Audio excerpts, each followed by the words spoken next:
Ini beberapa rekomendasi saya untuk barangkali menjadi bahan untuk bisa dipersiapkan beberapa waktu depan. Paling lambat tanggal 30 Desember harus ada momentum gerakan yang signifikan. Saya kira itu catatan saya minta maaf karena saya harus lanjut lagi untuk memimpin rapat.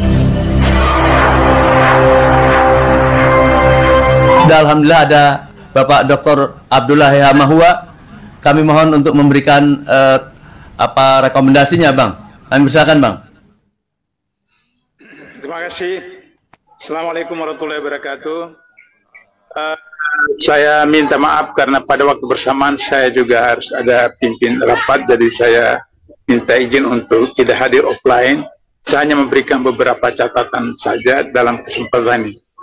Yang pertama, berdasarkan Undang-Undang Dasar 2002, Pasal 7B, Ayat 1 disebutkan untuk melakukan pemakzulan atau impeachment kepada seorang presiden, maka harus ada putusan DPR yang dibawa ke MK. Ketika MK setuju, baru dibawa ke MPR untuk disidangkan. Itu yang pertama yang harus kita ketahui.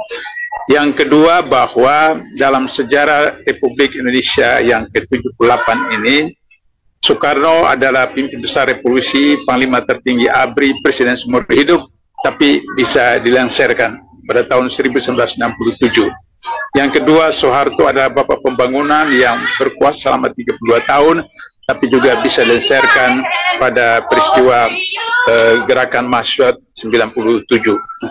Oleh karena itu, maka kemudian sekalipun untuk melengsarkan Jokowi itu berdasarkan Undang-Undang Dasar tahun 2002 harus melalui MK, sedangkan MK itu adalah dipimpin oleh adik iparnya dan mayoritas itu paling tidak 7 partai adalah partai dia, seperti itu, maka itu berat sekali. Tapi disebabkan karena pengalaman tahun 67 dan 97 ketika MPR diduduki oleh ribuan mahasiswa, ribuan pelajar, ribuan pemuda, maka kemudian beberapa anggota pimpinan MPR dan kemudian beberapa menteri-menteri menyatakan mengundurkan diri dan kemudian setuju Soeharto dilengsarkan.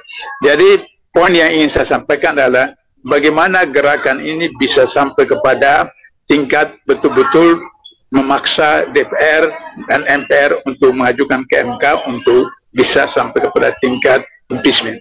Jika tidak, maka harus dipahami jangan sampai situasi itu dimanfaatkan oleh Jokowi untuk kemudian melakukan apa yang dilakukan oleh beberapa anggota MPR beberapa hari yang lalu, yaitu dalam keadaan darurat, maka kemudian pemilu bisa ditunda. Kalau pemilu ditunda, maka kemudian beliau akan melakukan perpu, menekan perpu dan macam-macam, itu kemudian bisa mengakibatkan kondisi lebih parah lagi.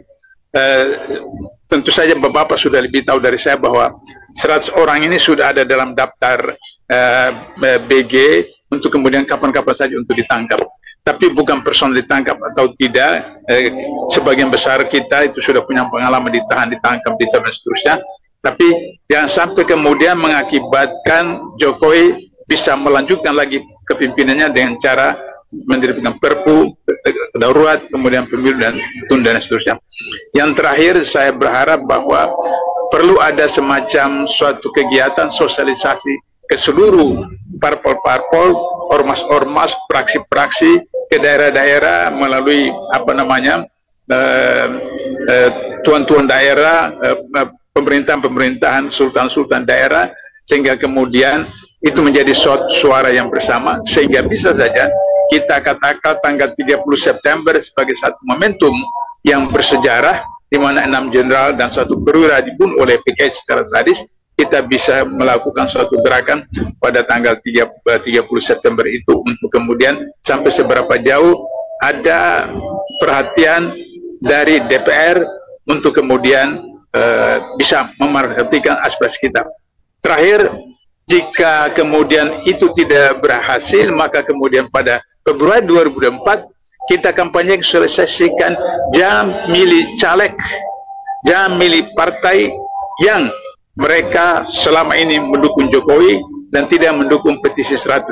Itulah satu cara untuk kita menghabisi mereka pada waktu pemilu 2024 dengan cara mereka tidak dipilih lagi, baik caleg maupun bupati, gubernur, wali kota.